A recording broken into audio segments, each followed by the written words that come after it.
Hi guys, thank you for stopping by. My name is Satini. If you like the content that you see on this video, please feel free to subscribe, to like, to share, and to leave a comment. So I have been doing this healthcare assistant series, and it's a little bit popular on my channel. By popular I mean 50 people log in and watch it. No, just joking, but I seem to always get lots of responses and lots of questions whenever I post this video. So this series is basically about working as a healthcare assistant, my experiences, what I've learned from it, what is involved, and all that good stuff. There is two more videos that I've already done. I will link them somewhere up here and you guys can check them out if you like. So in today's video we are going to talk about working in a nursing home life as a healthcare assistant.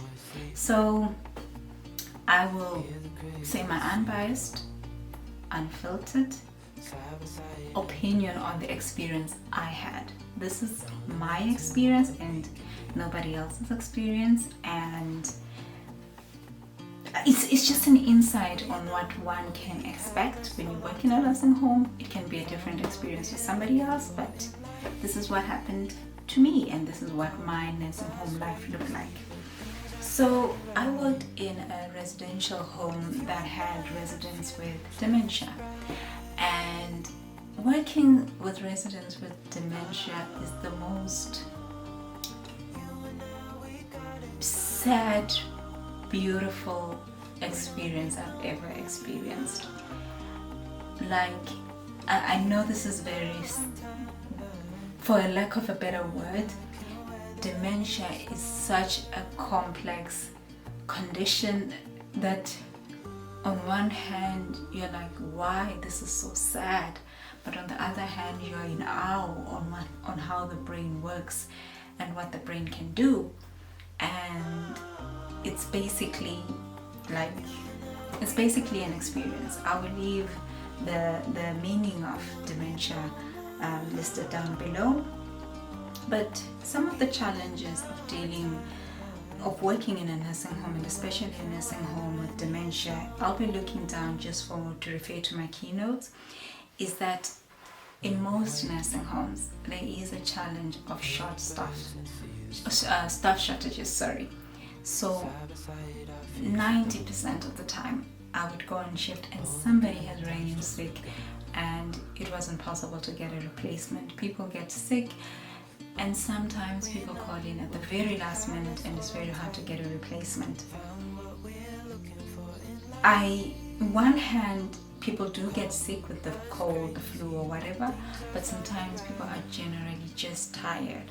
It's a very physical job, and because of that people injure their backs, their wrists and whatever, and from time to time people just ring in and they can't come to work, and usually you're already short-staffed as is and you're now more short-staffed because someone rang in sick.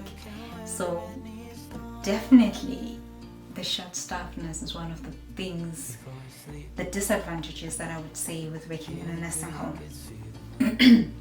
The second thing I would say is fatigue. Whenever I would have a day off, I would feel so exhausted.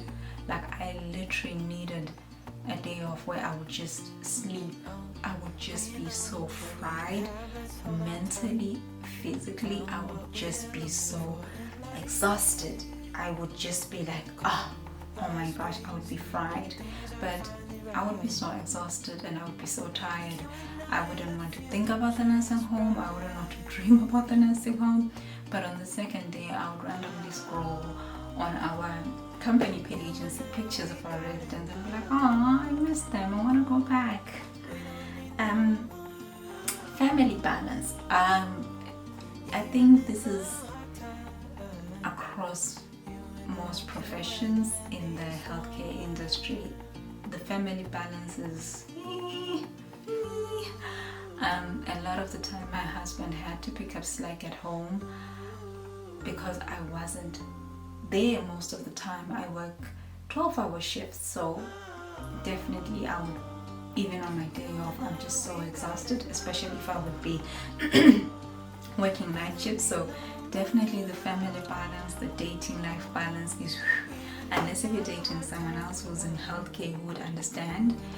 But I think it's especially harder for families where both partners work in healthcare. And I'm like, how do you do it? You guys would barely see each other, especially if you have kids. But definitely the family balance is affected.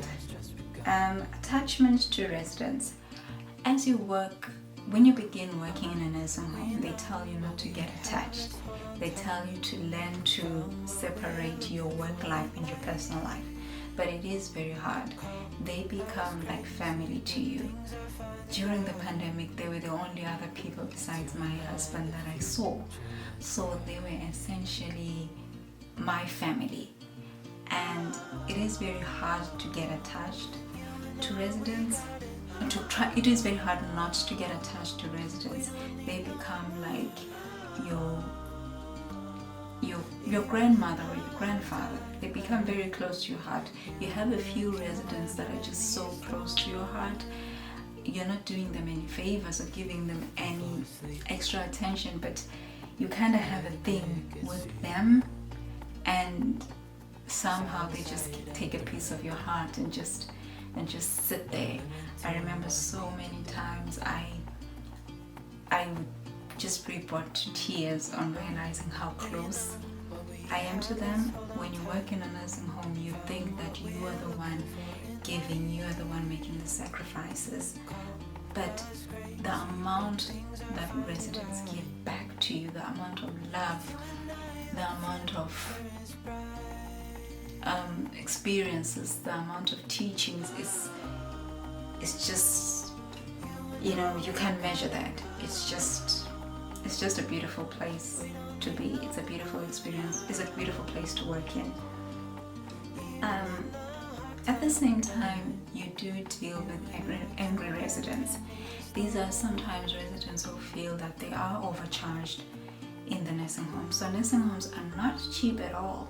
They are not cheap at all. They do pay their staff very little, but they are not cheap at all. So residents do pay a hefty amount to be in a nursing home. Sometimes it's from their savings, from their pensions, but sometimes they have to sell their house to be in a nursing home. And when it's your life savings and you're paying such a money that's like so high, you want top dollar service. But the nursing home can be so short-staffed that they're not able to provide that. They just don't have the manpower.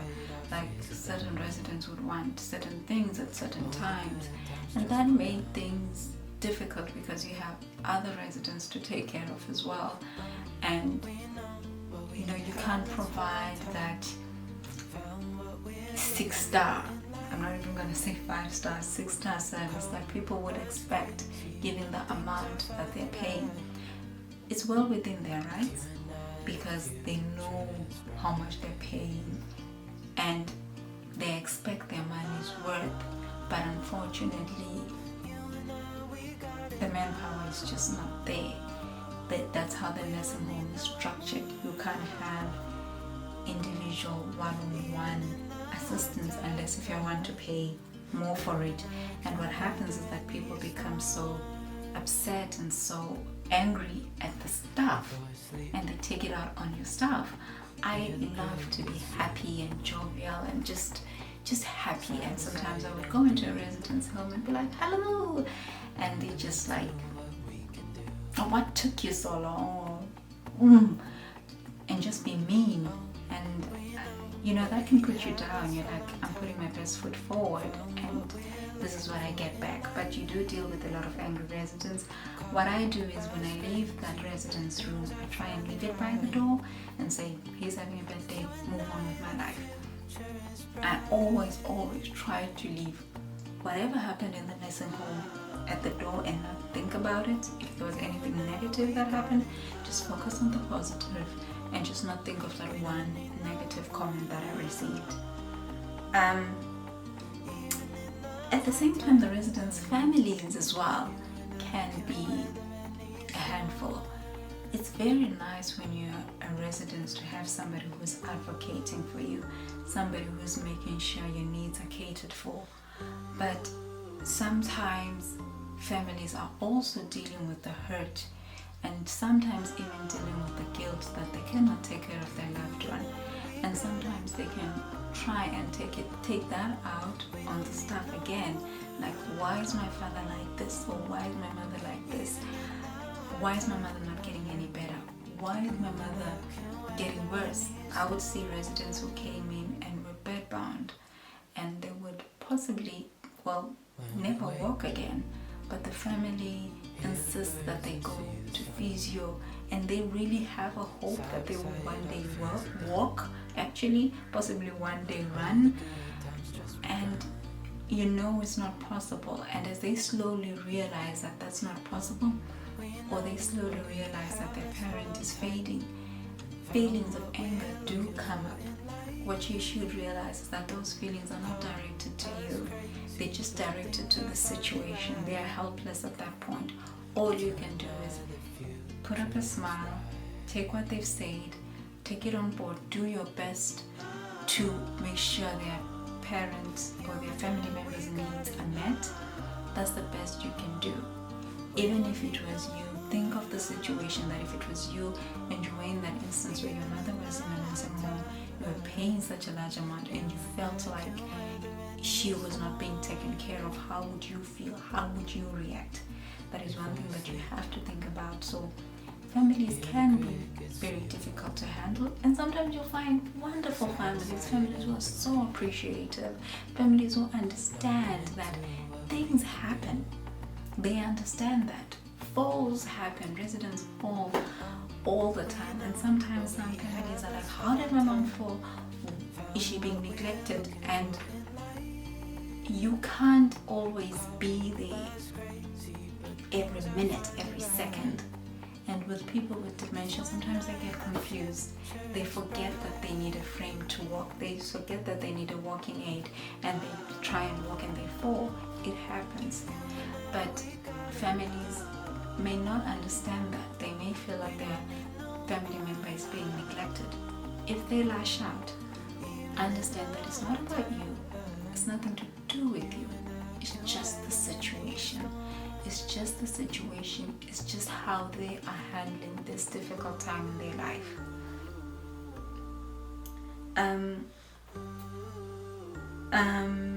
Another thing is treating everyone as an equal. Understand that every resident is the same, with dementia, without dementia. Every one of them is the same, regardless of how the family are like, regardless of how they are like, regardless of the way they speak to you. They are all the same. They all deserve the best care, which is what you should strive to provide. It's not always easy. It's not always easy when somebody's being mean to you, somebody's being aggressive to you. I've had residents punch me, kick me, and then next 5 minutes want to give me a hug and a kiss. Dementia, that's how dementia is. You have to understand that it's nothing, it's just the condition. They don't really mean it. And it's important to treat all of them as equal, the mean ones, the nice ones, the ones who just want to be left alone. Just treat them as an equal.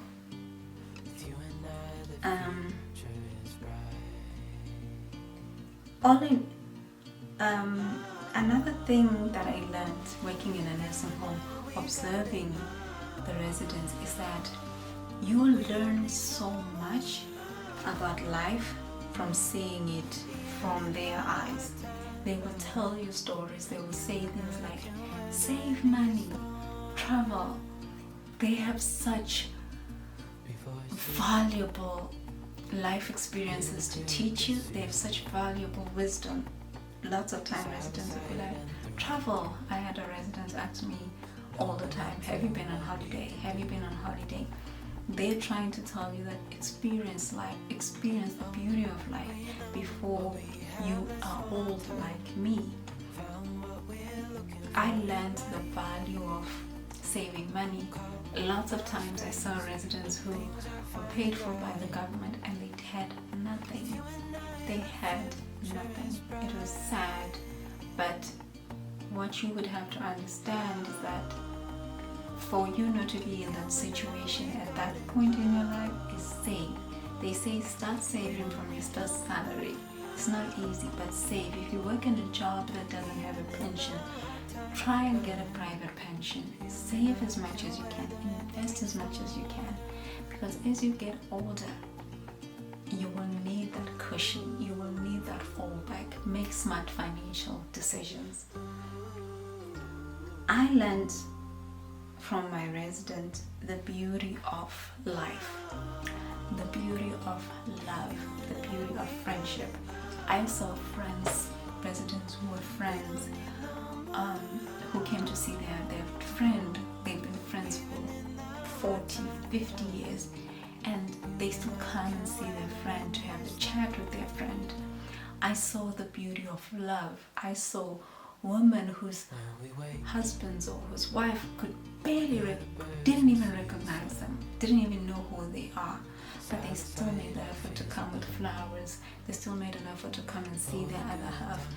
They came not out of duty, but out of love, but out of missing their other half, missing their love of their life. And when that person died, you could see that their world has crumbled, their reason for living has crumbled. To find that kind of love where you've been in love for decades, to find that till sickness and in health, till death do us part kind of love. It's a love worth fighting for. It's a love worth striving to find. Don't give up. Don't give up on finding your love. Don't give up on finding your Adam to your Eve. Don't give up. Don't give up finding that one person who makes you happy, who makes you smile. As you grow older, it doesn't have to come in the form of another half, in the form of another husband, but find your love. Find the love that will keep you going as you go older. Find it, and once you find it, hold on to it. It might not be perfect, it might not be smooth, but it definitely is worth fighting for, and it definitely is worth finding. So yeah, that is it for my video on my life, what it feels like and what it's like to work in a nursing home. I hope you enjoyed this video. I had a few requests for this video, so those who requested, I hope you loved it. If you love this kind of videos, let me know. I am going to do a series. I'm doing a series on these, so if you have any other videos that are similar that you want me to work on, please let me know, and I'll come up here and give you my unbiased, unfiltered opinion. That being said, I hope you subscribe to my channel. I will link similar videos and you can go and check them out. And thank you for stopping by, and I will see you in the next one. Bye bye.